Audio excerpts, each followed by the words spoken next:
Bonsoir à tous, bienvenue dans votre quotidienne de ce lundi 3 février. On a frôlé le drame à Plan de Campagne. Une femme âgée de 46 ans a été empoisonnée en buvant ce qu'elle pensait être de l'eau dans une brasserie de la galerie marchande d'Avancap. C'était en réalité de la soude caustique, un produit chimique qui sert à l'origine notamment à déboucher les canalisations.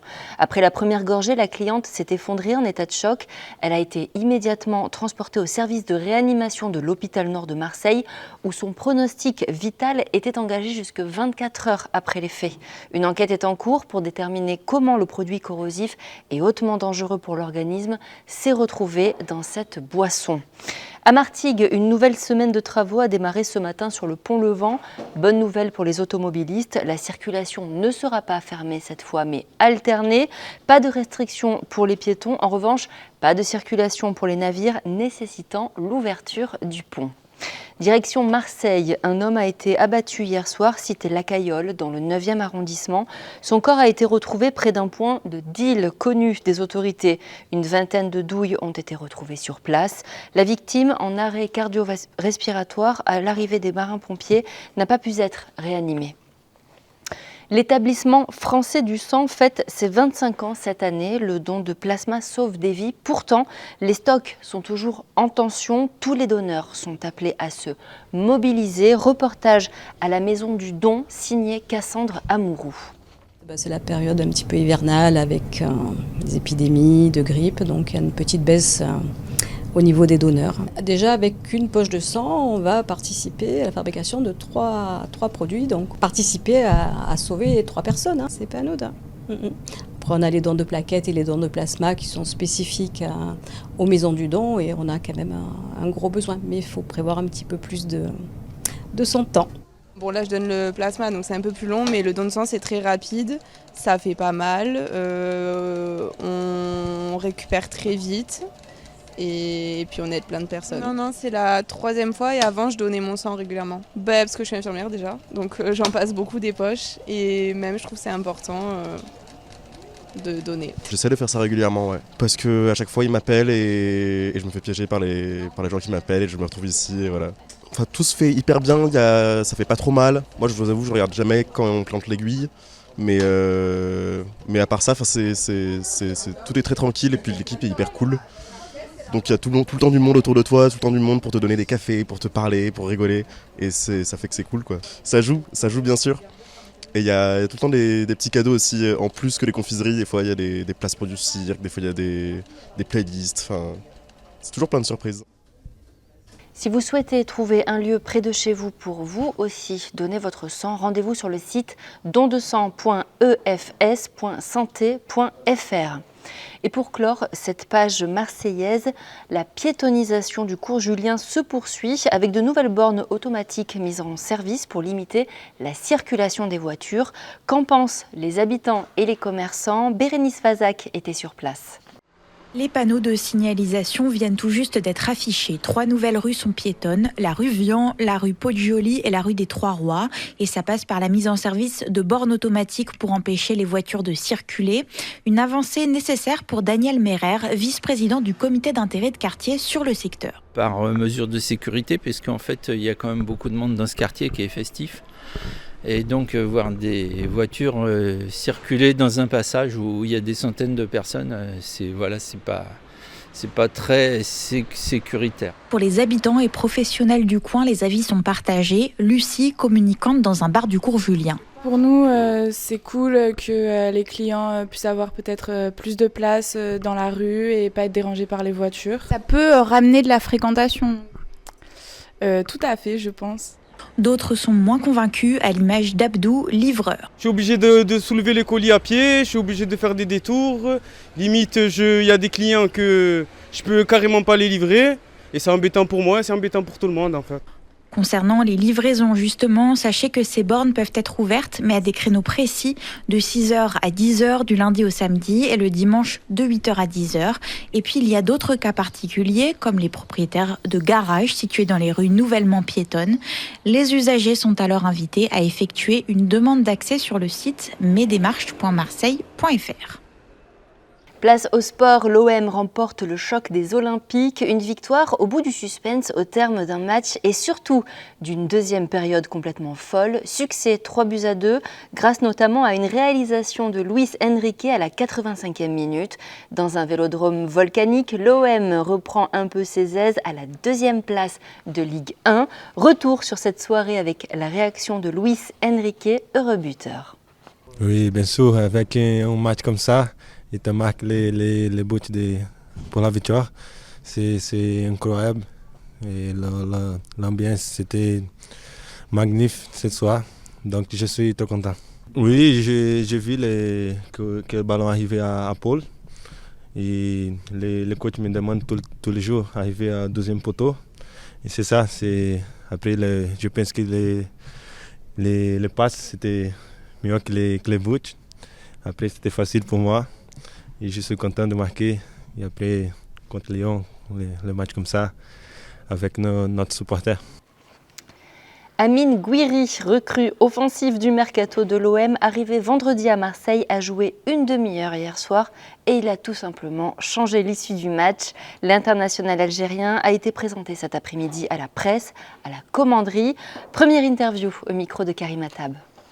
Franchement, fier. C'est vrai que je suis arrivé vendredi, tout est allé vite. Je suis arrivé, j'ai fait un demi-entraînement, après j'étais dans le groupe direct pour préparer ce match. Surtout c'était un match spécial, c'était l'un des meilleurs matchs de la saison, l'Olympico, surtout contre mon club formateur. Donc il y avait tout qui était réuni pour que ça se passe bien. Et c'est vrai qu'on a gagné ce match avec une ambiance de folie et franchement je suis très content. Donc du coup, pourquoi Amine Gouiri à l'Olympique de Marseille? Comment ça s'est fait dans ta tête? Est-ce que ça a été très clair assez rapidement? Oui, bien sûr, c'est vrai qu'il y a eu des contacts mi-janvier. Et pour moi, c'était une bonne opportunité. Et surtout, le club, ils m'ont présenté le projet très très ambitieux, projet Ligue des Champions, pour se qualifier en Ligue des Champions.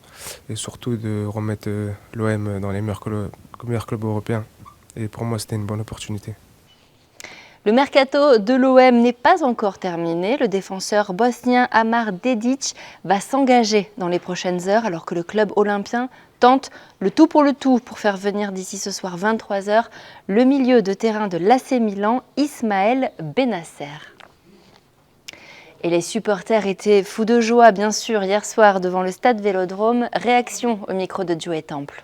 On les a chicotés, Greenwood, t'es trop fort. On est là, nous les Marseillais, on vient, on gagne et on s'en va. Nous les Lyonnais, on va pas parler mal. On les a mangés aller-retour.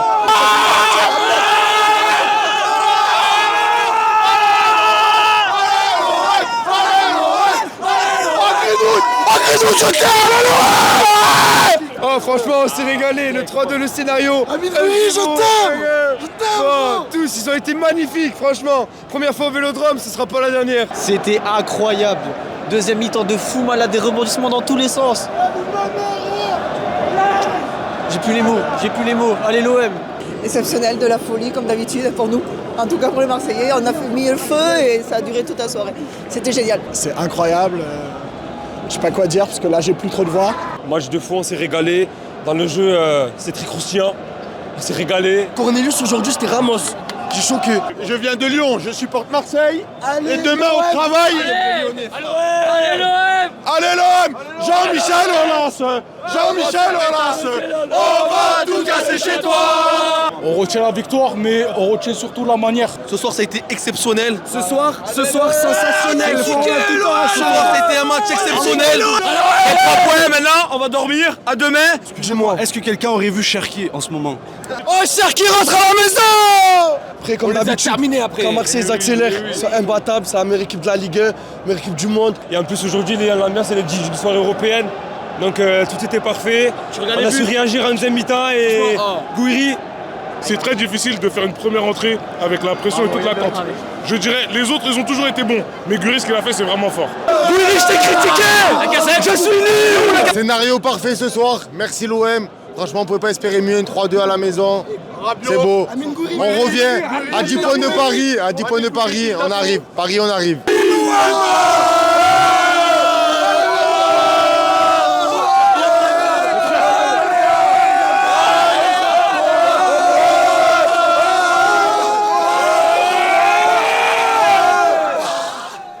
athlétisme, vendredi soir, à Miramas, le deuxième plus grand meeting de France, a tenu ses promesses avec des athlètes de haut niveau.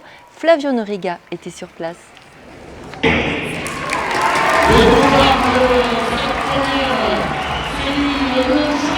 Miramas, c'est l'un des stades où tu reviens et que c'est rempli de monde.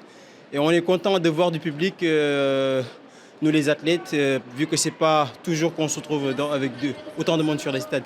C'est un des plus beaux stades en France et c'est un super événement. C'est le deuxième plus gros meeting français, donc c'est trop cool que le directeur du meeting il ait ouvert des courses B pour des athlètes de la région qui ont un niveau entre interrégional et national. Donc c'est vraiment trop chouette de participer à ça. Ça fait du bien de goûter à cette atmosphère de compétition quand même et ça donne envie pour la suite. En termes d'ambiance, etc., ça fait plaisir de voir autant de monde et puis ça donne un avant-goût aussi pour les championnats de France qui vont avoir lieu dans quelques semaines là. Et non, franchement, c'était super sympa. Ça fait du bien de retrouver cette ambiance parce que ça faisait quelques temps là. Donc ouais, c'est cool. Le Martigues Volleyball s'est incliné 3-7 à 1 contre Fréjus, un résultat frustrant. On écoute la réaction du capitaine Raphaël Attier au micro de Flavio Noriga. Donc match extrêmement disputé, défaite difficile j'imagine. Ouais, c'est le mot. Difficile parce que je pense qu'on aurait mérité d'aller au 5e set. Du coup ça nous fait ne pas prendre de points ce soir, donc c'est un peu dommage contre une équipe qui était juste devant nous. Frustrante aussi. Vu le score du 4e set. On pouvait alterner le très bon et le pas génial. Prendre des points sur des balles un peu nulles, c'est vrai que c'est un peu rageant. Mais voilà, de la constance, c'est une équipe qui sert très bien. Ils ont mieux servi que nous. Et ça s'est peut-être joué là-dessus. Les Martégots auront l'occasion de remettre le match en avant dès la semaine prochaine avec la réception de Nancy, 3e du championnat ex-aequo avec le MVB. Avant de se quitter, on va parler jeux de société. Ils n'ont pas encore totalement disparu. Ils ont même le vent en poupe. Chaque année, 2000 nouveaux jeux voient le jour. À la halle polyvalente d'Istres, la 13e édition du Festival du jeu a attiré pas moins de 4000 visiteurs. Reportage Michel Montagne. Catherine Frison est la présidente de Tour de Jeu, l'association istréenne qui organise la manifestation. Ce sont des jeux modernes sur table. Bon, ça fait des années que je suis dans le jeu et depuis le Covid, en fait, on a vu vraiment une augmentation justement où les familles ont envie de partager des moments autour de la table. Donc je trouve que les gens au contraire s'intéressent beaucoup plus aux jeux de société et à ce partage en fait. Il n'y a pas du tout de vieux jeux, vous n'allez pas trouver de Monopoly, de Bonne Paye, tout ça, c'est pas du tout. Ça, vous n'avez pas besoin de nous pour le découvrir en fait, vous le savez déjà. Donc nous vraiment notre intérêt c'est de vous faire découvrir tous ces jeux qui sortent et qui ne sont pas forcément connus. Noélie et Lali, respectivement 22 et 24 ans, découvrent cette année le Festival du jeu et ne regrettent pas le déplacement. On adore les jeux de société, c'est du temps de qualité avec les proches, c'est cool, on est loin des écrans, on joue ensemble donc c'est cool. Donc vous n'êtes pas du tout accro aux écrans ? Non. Si, un peu, mais on varie les plaisirs on va dire. C'est le côté découverte qui vous plaît ? Ah oui, carrément. Ouais, parce qu'on a plein de jeux, mais on a déjà fait tout le tour chez nous, alors que là, on découvre des trucs et tout, c'est cool. Le fait que ce soit format festival et qu'on puisse vraiment profiter des jeux, c'est trop bien. Enfin, c'est encore mieux que ce que j'espérais, perso. Même enthousiasme de la part de Louane, 11 ans. C'est ma mère qui m'a amenée. L'année dernière, je suis venue déjà. Et les jeux de société, c'est assez bien pour moi. Donc, j'étais d'accord pour venir avec ma mère. Elle m'a pas obligée. Au bout d'un moment, je pense que les gens en ont marre un peu d'être tout seuls derrière leurs écrans et les gens se rendent compte qu'en fait le partage, c'est ce qui nous égaye et c'est ce qui nous rend un petit peu heureux. Retrouvez le reportage version longue sur notre site maritima.fr. C'est la fin de ce journal, merci de l'avoir suivi. Tout de suite la météo, excellente soirée et à demain.